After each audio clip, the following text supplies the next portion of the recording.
Bonsoir à toutes, bonsoir à tous et bienvenue sur ce nouvel opus de Radio Fringale. Ce soir, on se retrouve ensemble pour parler des informations qui ont eu lieu autour du vélo pendant ce mois de janvier. Et avec moi, il est là, fidèle au poste, toujours aussi affûté, toujours aussi beau avec sa douce voix. Adrien, comment vas-tu ?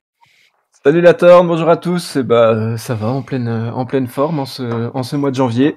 On prépare tranquillement la saison sur route qui arrive avec encore quelques petits cyclocross à se mettre sous la dent. Et je sais pas toi, mais en tout cas moi j'aime beaucoup cette période d'attente là où il commence à avoir des grands noms qui sont annoncés sur les grands tours, les programmes de course. On peut commencer à se projeter un petit peu dans la saison qui arrive, donc j'attends ça avec impatience, vivement le début des courses. Et également, j'ai appris que ton grand-oncle allait nous rendre visite sur la chaîne.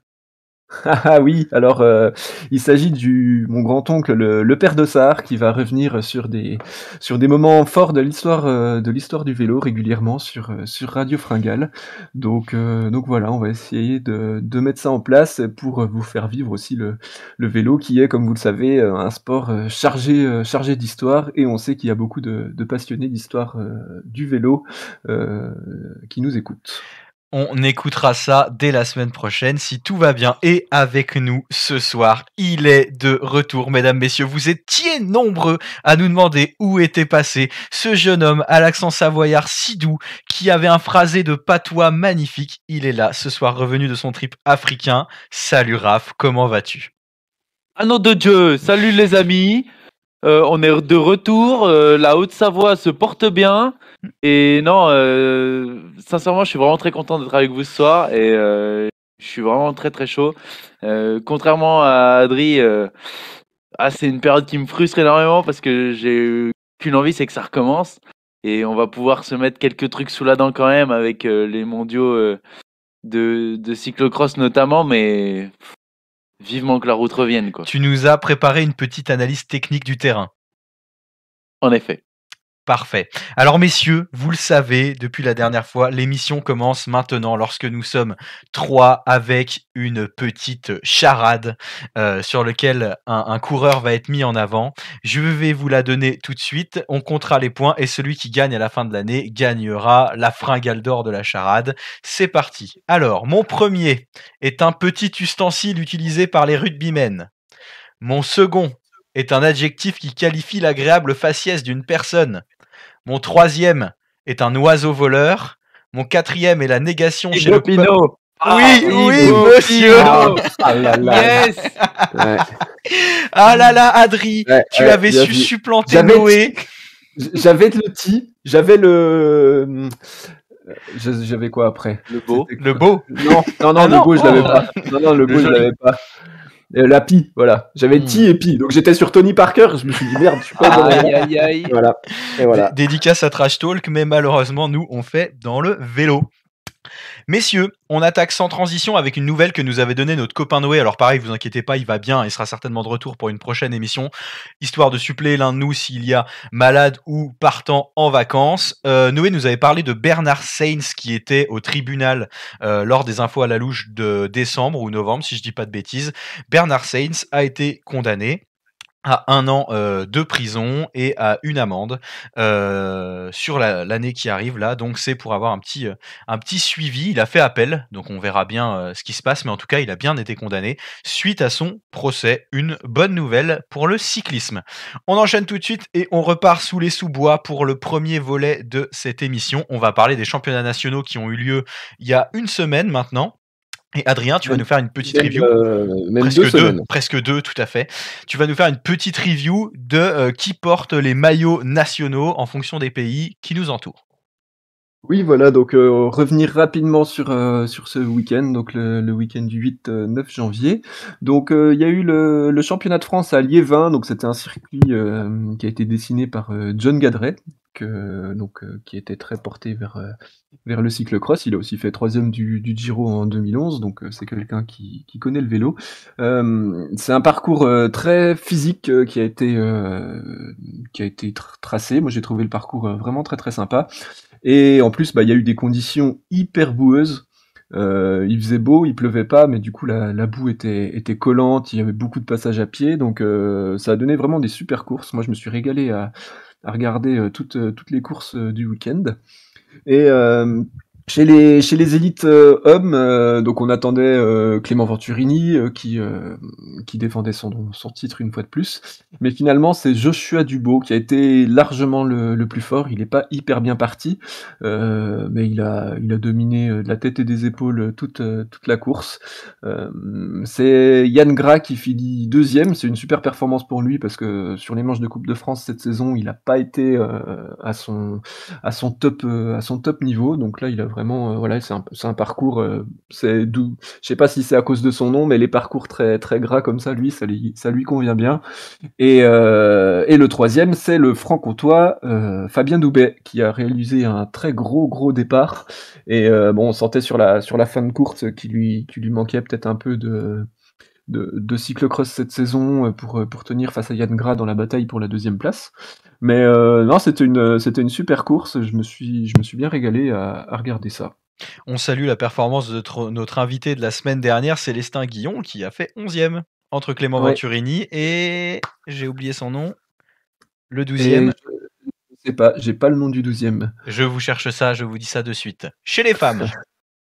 Et chez les femmes, donc on a eu la victoire de Line Burquier qui gagne à 18 ans le championnat de France élite et espoir en même temps.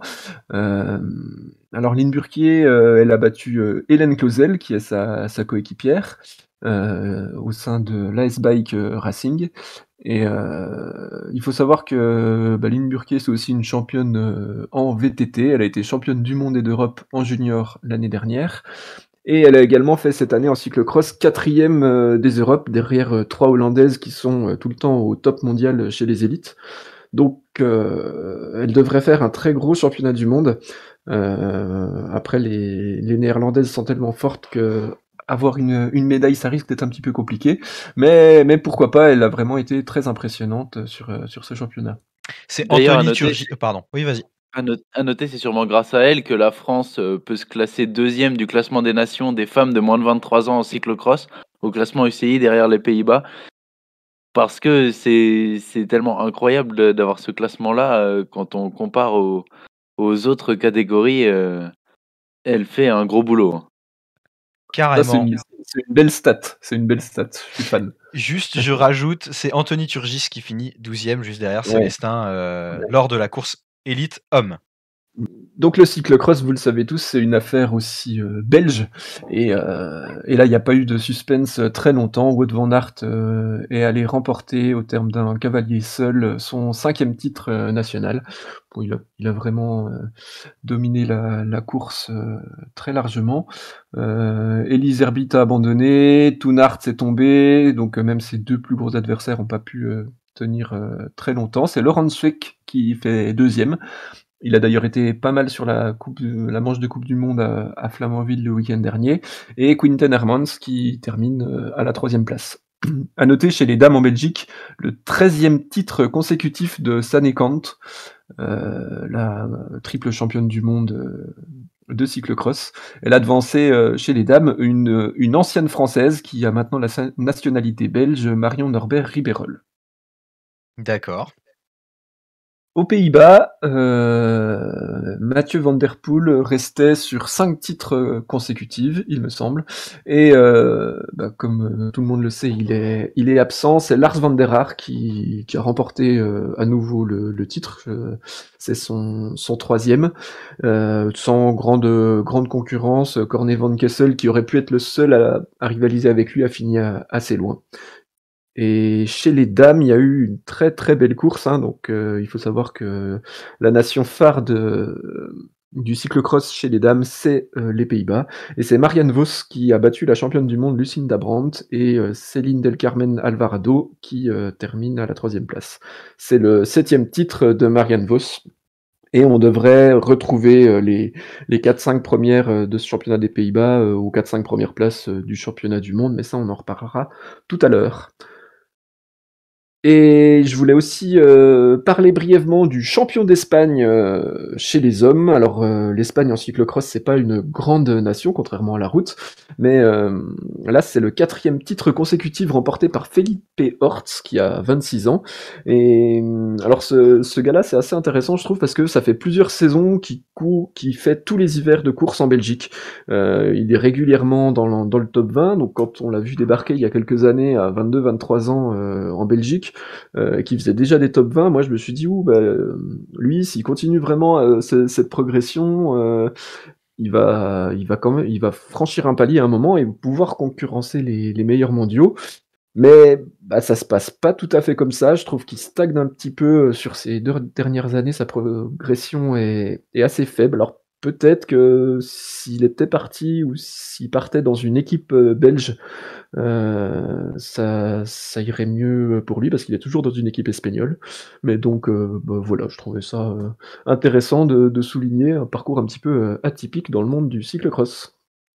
Ok, parfait. Merci pour cette petite review. Donc, on pouvait s'y attendre, Van Aert qui écrase la concurrence chez les Belges. Et puis, comme tu le disais, le championnat des Pays-Bas chez les dames, c'est un petit peu les championnats du monde avant l'heure. Et on en profite pour faire la transition vers les championnats du monde qui nous attendent à Fayetteville, qui a déjà été le théâtre d'une manche de Coupe du Monde cette année. On va retrouver ce beau circuit pour les championnats du monde la semaine prochaine, le week-end prochain. Et Raph, tu as planché sur ce circuit. Qu'est-ce que tu peux nous en dire? Eh ben, tout d'abord, c'est un circuit qui va dépendre énormément en fait de la météo. Si la météo est clémente, on va avoir un circuit vraiment très rapide euh, qui va favoriser, je pense, les plus forts à vélo globalement. Si le parcours se fait sous la pluie, il risque d'être extrêmement boueux, comme cette année en octobre, où je crois que Quinten Hermans s'était imposé. Donc on part et très vite on a un virage à gauche. Donc va falloir être très très très concentré au départ. Va falloir prendre un très bon départ et on arrive tout de suite dans une portion en herbe et avec des virages relativement serrés. Donc si c'est sec, ça sera très rapide. Si c'est boueux, ça sera très casse-gueule. Ensuite, on a une descente qui peut être relativement technique, notamment par ces virages assez serrés au début. Et ensuite, on va enchaîner sur de grosses lignes droites. Ça, c'est pour les grosses jambes. Et il y a quelques relances qui vont pouvoir faire assez mal et user au fil des tours. Ensuite, une descente, un virage très rapide, pas de relance en bas. C'est pas là qu'il y aura de différence. Mais ensuite, on enchaîne avec un virage à droite et une relance en montée en herbe. Et là, il y a des différences qui pourront être faites. D'ailleurs, je ne sais pas si c'est pas là que Quinten Hermans a fait la différence Ouais, en octobre. si c'était sur cette partie-là où il a fait la différence avec ses adversaires. C'est vrai que c'est une partie Il me hyper semble. physique où tout passe à vélo, même quand c'est boueux. Ah ouais, là, c'est vraiment un parcours qui va pas favoriser les gars qui aiment bien descendre de vélo. Je sais pas s'il y aura les planches. Je pense qu'il y aura des planches. Elles sont pas signalées pour l'instant sur le parcours. Mais bref, en tout cas, on enchaîne ensuite avec un virage à gauche, un gros talus à passer qui passe normalement sur le vélo, même si c'est boueux. On tourne à droite, une chicane, on reprend le même talus et on relance à gauche. Encore une de ces relances qui va pouvoir faire mal sur ce circuit. On enchaîne des virages serrés sur un terrain un tout petit peu moins roulant qu'au début, donc de l'herbe peut-être à peine un peu plus haute et s'il pleut, de la boue un peu plus profonde. Ensuite, un secteur pavé qu'ils ont signalé sur le parcours, mais relativement anecdotique. C'est pas là qu'il y aura des cassages de gueule. Euh, Mathieu Van Der Poel, c'est pour toi. Ensuite, on arrive aux escaliers, escaliers assez longs. C'est peut-être là que les adeptes de la descente du vélo et du portage vont pouvoir essayer de faire des différences. C'est des marches qui sont assez propres, hein. Il n'y aura pas nécessairement de glissade. C'est du gravier, même s'il pleut, pas trop de risques là-dessus. Notez que Une grande- c'est des grandes marches sur ces escaliers. Donc déjà, les escaliers sont très longs, comme tu viens de le dire, Raph, mais aussi les marches sont grandes. Donc ça nécessite de faire des grands pas à chaque fois, parce que sinon on fait 2 pas par marche. Donc ça va aussi être un passage hyper physique. Va pas falloir être trop entamé en bas des escaliers. Donc autant dire qu'Eli Iserbyt fera 2 fois plus de pas que Van Torenhout sur ce parcours, que Toon Aerts, pardon. Pidcock également. Ensuite, on descend de la passerelle. Un léger pompage à faire. Peut-être que Mathieu Van Der Poel aurait pu se foirer là-dessus. Il n'est pas là, mais un léger pompage à faire. Normalement, pas de risque. À voir. On passe pour la deuxième fois devant les stands. Encore une fois, un terrain assez propre, donc des changements de vélo qui pourront se faire sans perdre trop de temps. Étant donné qu'en plus il y a un virage très serré à gauche juste après les stands. Donc le parcours commence à se faire un peu tournoyant, assez étroit. Les dépassements vont être très très compliqués à cet endroit-là. Et c'est d'ailleurs cet endroit-là où on va voir notamment des dévers qui peuvent être relativement dangereux s'il pleut. Avant d'arriver sur la ligne droite. Donc le positionnement, s'il y a la bagarre dans le dernier tour, peut être assez déterminant sur le vainqueur final ou sur la deuxième ou troisième place en fonction de où se trouve la bagarre. Donc comme je vous l'ai dit, la météo va être vraiment très importante. Si c'est sec, ça va se faire à la pédale. Si c'est humide, il y a beaucoup de place pour la bagarre et des passages à pied qui seront un peu plus nombreux et plus déterminants. Pour l'instant, j'ai regardé la météo. Ils annoncent du froid mais du beau temps jusqu'au championnat du monde. Et ils annoncent encore du beau temps pour les championnats du monde. Donc normalement, c'est quelque chose qui va se faire aux grosses jambes, je dirais. Ok. Adri, qu'est-ce que tu penses de ce circuit pour toi? Plutôt pour technicien, plutôt pour costaud?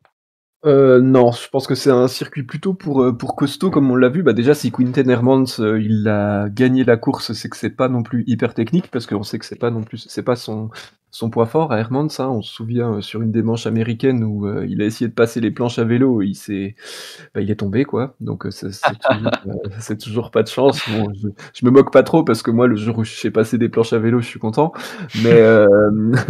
Mais non, c'est un parcours qui est hyper physique et c'est vraiment à mon avis sur la longue montée qui passe à vélo où là les différences peuvent se faire et également cette longue montée d'escalier qui peut vraiment vraiment faire mal au fil des tours surtout. Je pense que les passages techniques sont pas assez compliqués vraiment. Alors ça dépendra du terrain, mais pour que quelqu'un fasse une réelle différence sur ces moments-là.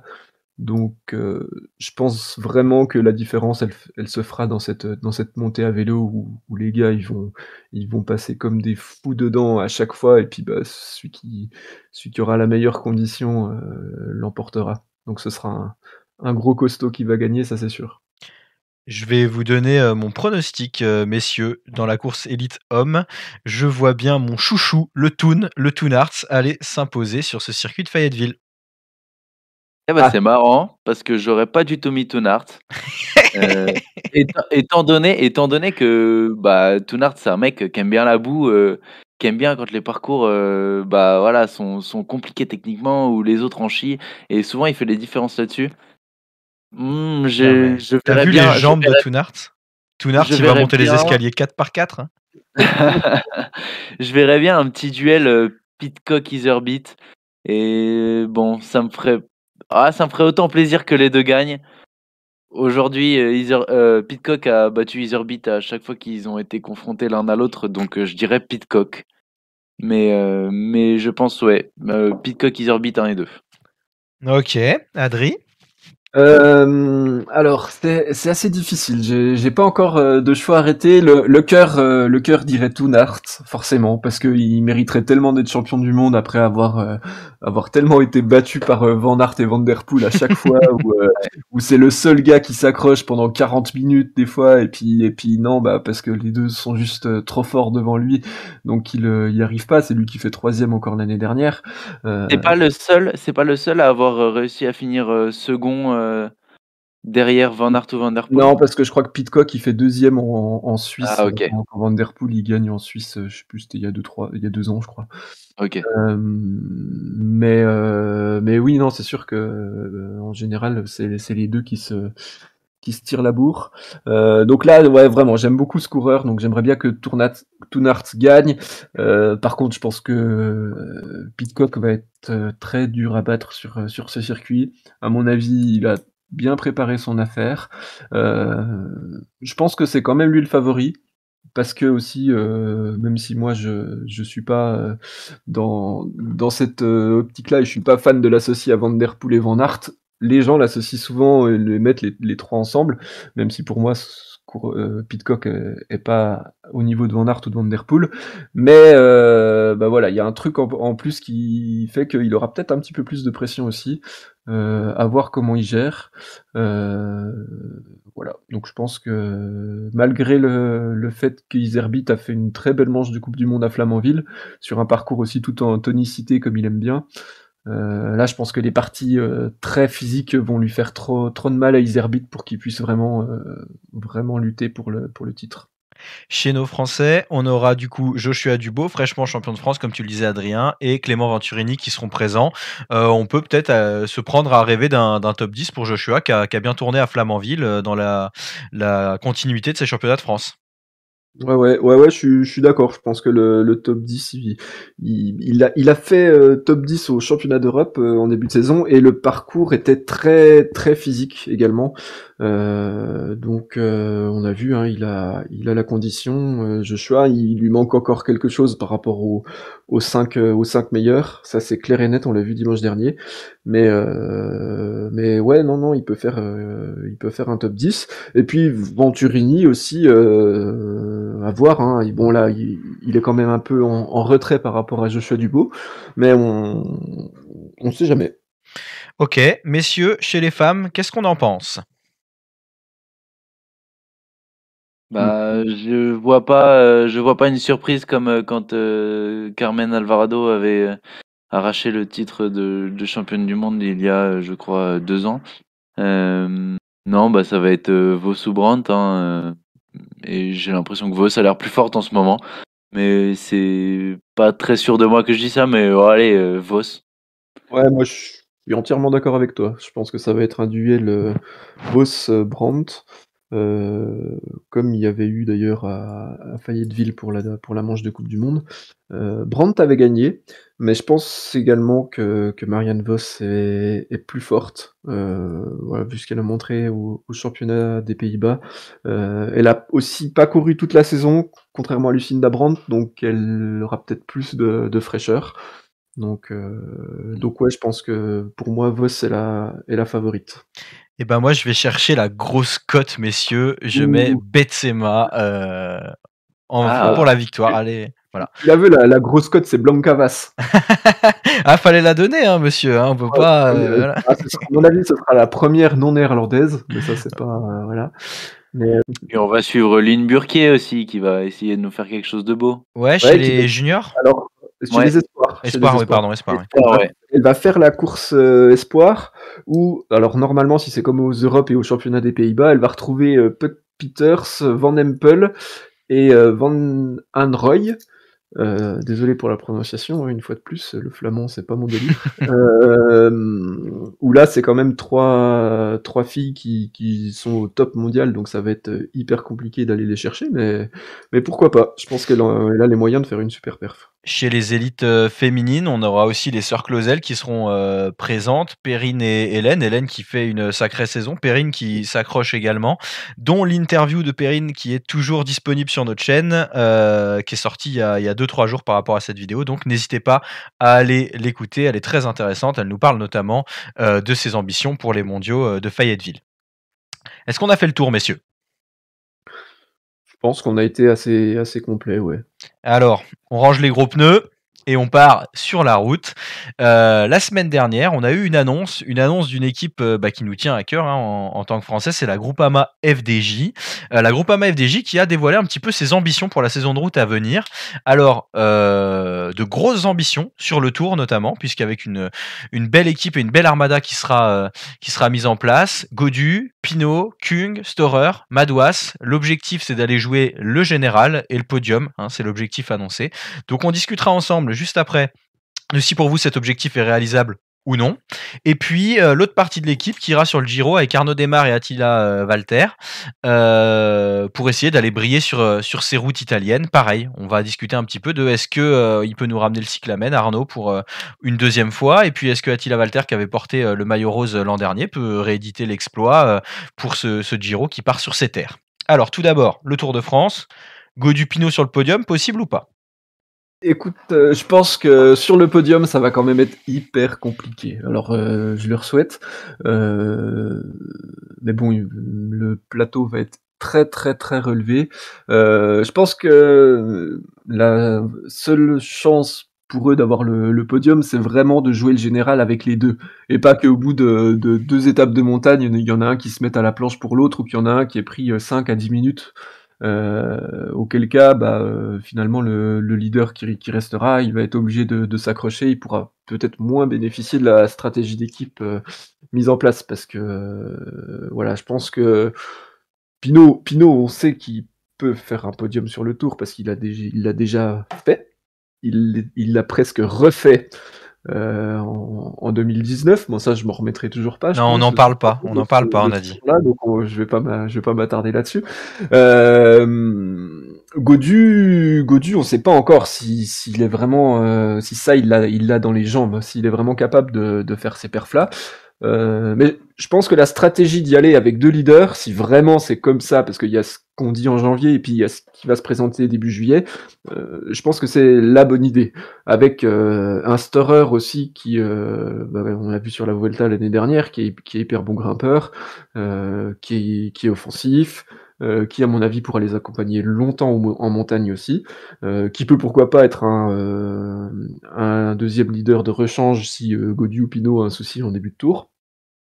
Donc franchement, podium, c'est un exploit s'ils arrivent sur le podium.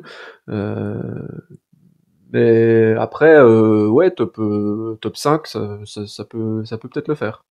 Ok, bah écoute, je suis pas aussi optimiste que toi. Je sais pas si c'est un coup de com' qu'ils nous ont fait, mais je trouve ça un peu ambitieux. J'ai aussi vu une vidéo de Pinot tout seul qui annonçait que son objectif de la saison c'était de gagner des courses et qu'il disait, je cite, ça devrait pas être trop compliqué. Enfin, si on se rappelle d'où il revient, on se dit qu'il a quand même vachement confiance pour annoncer ça comme ça. Euh, Aujourd'hui, Pinot, je suis pas sûr qu'il ait encore la niaque pour aller chercher un podium comme il l'a fait précédemment. Il commence à être vieux. Il revient. Doucement sur l'âge de Pinot, hein, parce qu'on a le même âge, donc il est encore très jeune. Il revient quand même de blessures assez compliquées. Ça fait 2 ans qu'il est pas bien par rapport à son dos. Enfin, voilà, il enchaîne quand même les mauvaises perfs et les déceptions. Non pas que ce soit de sa faute et que j'aime pas ce coureur, hein, c'est un de mes coureurs préférés. Et il me fait vibrer à chaque fois que je le vois, même s'il est dernier. Mais j'ai un peu de mal à croire que le podium va être accroché, et notamment parce que j'ai pas l'impression non plus, après avoir écouté Gaudu parler un petit peu de ses ambitions, etc., qu'il ait la tête, en fait, le mental pour aller gagner. Non pas qu'il puisse pas se faire mal ou quoi, mais est-ce que il a envie de bouffer les autres comme ça, quoi? Il a la même mentalité que les Pogačar, les Roglič qui, eux, sont là pour bouffer les autres? Alors, Gaudu est un mec hyper sympathique, je pense qu'il aurait les jambes pour aller faire un podium. Est-ce qu'il va réussir à se mettre dans les conditions, pour le faire? Je sais pas, et s'il y a un top 5, j'estime que ce serait comme une victoire, quoi, de leur part, d'avoir été chercher un top 5 tous les 2, et j'aimerais bien les voir travailler ensemble parce que ça va être beau, quoi, et On j'aimerais bien parle, avoir un passage de pouvoir, quoi. ouais, on parle d'un top 5. Les gars, juste, je vous donne 4 noms comme ça, hein, qui sont annoncés si tout va bien, qui devraient participer. Pogačar, Roglič, Bernal, Vingegaard. Rentrer dans le top 5, comme tu disais, Raph, je pense que ce sera déjà costaud, hein. Ouais, et clairement, clairement.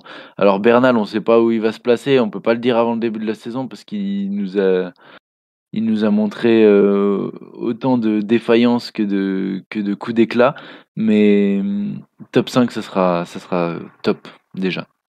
Ouais, c'est sûr, que les adversaires vont être costauds. On est sur le Tour de France.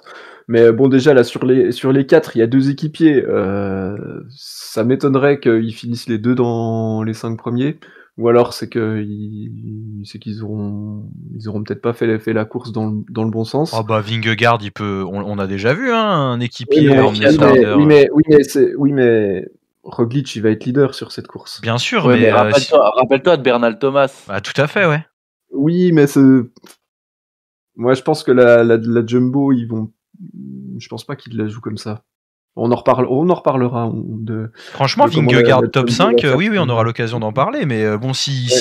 Mais il pousse Vingegaard, Roglic, c'est l'année où il doit confirmer. On a vu plein de coureurs comme ça faire un podium un coup oui. et puis après pas confirmer. Donc moi, je m'enflammerai pas forcément sur ce coureur, et sachant qu'en plus il va être l'équipier d'un leader qui a annoncé clairement qu'il avait un objectif dans sa saison, c'est gagner le Tour de France. Euh, qui est bien plus vieux que lui, donc je pense que ça ouvre, ça peut ouvrir des portes à la FDJ, mais non, je dis quand même que le top 5 ça va être compliqué, mais c'est pas impossible. On sait pas ce qui peut se passer sur un Tour de France. Ça, voilà, en fonction des conditions de course, si la chance leur réussit, ce qui n'a pas été le cas sur les dernières années, ça peut le faire. On va pas s'étaler plus longtemps sur ce Tour de France. En effet, on s'égare un peu. Donc, objectif pour nous trois, hein, peut-être un petit peu trop élevé, cette histoire de podium. Et alors, le Giro, est-ce que Desmar, il peut aller nous claquer des grosses étapes? Et est-ce qu'Attila Valter, il peut rééditer une belle performance, peut-être en allant chercher un maillot rose dès le début, même si on a vu en parlant du parcours que ce sera quand même pas aisé, hein. Euh, Ouais, alors moi, ouais, Desmar, déjà, je pense que c'est une bonne idée d'emmener Desmar sur le Giro et pas sur le Tour, parce qu'on l'a vu quand on a fait la présentation des parcours sur le Tour, il y a quand même pas beaucoup d'étapes pour les sprinters. Euh, donc là, il sera mieux sur le Giro, il aura plus d'occasions de gagner. Je pense totalement qu'il peut le faire, hein, il l'a déjà fait, il en a les capacités, ça, il n'y a pas de souci là-dessus. Après, il y a déjà des gros noms comme Caleb Ewan qui se sont annoncés sur le Giro, donc ça va pas être simple de battre ce gars-là au sprint, ça c'est sûr. Mais Caleb Ewan, de toute façon, on sait qu'il va abandonner après 10 jours parce qu'il va faire le tour après, il va pas faire la 3e semaine. Donc pour un objectif du maillot cyclamen, démarre, ça peut être pas mal. J'ai pas connaissance d'autres gros noms sur le sprint pour le moment qui se sont annoncés sur le Giro. Je sais pas si vous avez entendu des choses dans ce sens. Pas plus que toi, non. Donc on verra, ça dépendra aussi de la concurrence, mais en tout cas, je pense que c'est la meilleure idée pour Desmar d'aller sur le Giro, surtout qu'il aura une équipe à son service, je pense. Ouais, écoute, démarre. Oui, c'est logique. Comme d'autres, il nous a habitués au meilleur comme au pire. On pourra pas vraiment savoir avant le début de la saison, avant son début de saison à lui, comment il se sent. Parce que l'année dernière, malgré un très très bon train, il n'a pas été capable de faire grand-chose. On l'a vu dans les awards qu'on a décernés, hein. Tu l'as toujours là, hein. Je vous le rappelle, ah ouais, j'ai toujours en travers de la gorge. Non, vraiment, Demar, c'est un super coureur, hein. Il est capable du meilleur et je lui souhaite le meilleur.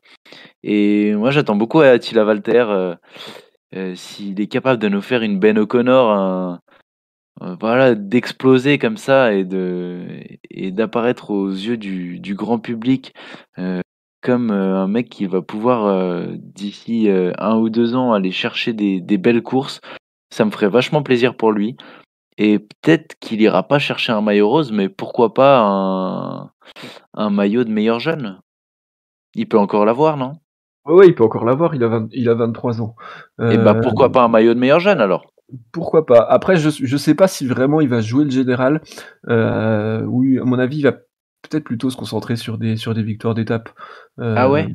Ouais, je le vois bien aller. Il va être un peu électron libre hein, de toute façon. Donc Ouais, mais tu sais jouer le jamais. général alors c'est le Giro, c'est pas pareil, mais Puis c'est la FDJ aussi. oui, mais Je pense que vraiment, si on lui demande: «Tu veux faire 7e du Giro ou tu veux gagner une étape?», il préfère gagner une étape. Surtout à 23 ans, je pense il est encore jeune, il a pas fait, beaucoup de il a fait les 2 derniers Giro, mais si c'est ses 2 seuls grands tours. Hem, je pense vraiment qu'il aurait intérêt à perdre du temps, pas faire exprès de perdre du temps, mais à mon avis, il a intérêt à se focaliser sur les étapes, surtout parce qu'il aura pas d'équipe à son service, donc si jamais il veut vraiment être bien dans le général. Après les 2 sont peut-être pas incompatibles, mais C'est vrai.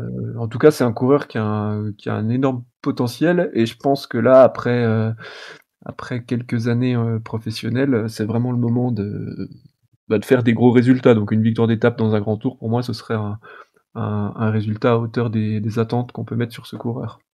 Est-ce que tu penses qu'il faudra le mettre sur Cycling Fantasy? Ah! C'est pas impossible, Il coûte c'est pas cher, hein. impossible. 600 je Ah, crois, hein.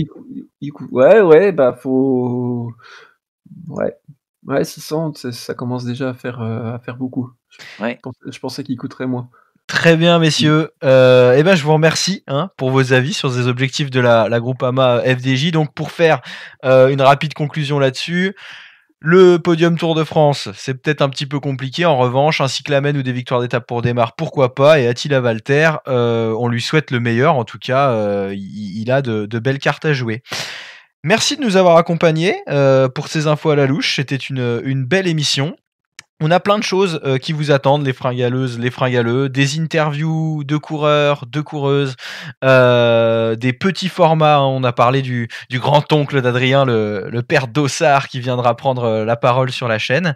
Et puis, bien évidemment, on continue à vous conter l'information du cyclisme. On va bientôt rentrer dans le dur, la saison de route arrive. Donc, les projets avec Cycling Fantasy, les débriefs de courses, les previews, tout ça, ça arrive. Donc, restez bien connectés. Messieurs, merci de nous avoir accompagnés ce soir. Beh, avec plaisir, c'était très sympa de refaire une émission, hein, ça m'avait manqué, ça faisait un petit moment. Donc c'était chouette et bah, déjà vivement la prochaine. Et bah, ouais, merci beaucoup et très très pressé de faire la prochaine, en espérant qu'on pourra, enfin, parler de ce qui se passe vraiment sur la route. Ouais, la semaine prochaine, on essaye de se caler une petite émission autour des rendez-vous à ne pas manquer pour le début de la saison sur route. En attendant, les championnats du monde de cyclocross, la Coupe du monde de cyclocross qui a eu lieu aujourd'hui et les interviews dont je vous ai parlé. Prenez soin de vous, faites attention. Il fait toujours froid, la neige est toujours là. Et derrière ce temps hivernal, si vous ne vous alimentez pas, la fringale guette, alors pensez à vous alimenter. Salut messieurs, bonne soirée à vous, fringaleuses, fringaleux, et à tout bientôt. Ciao, ciao! Ciao.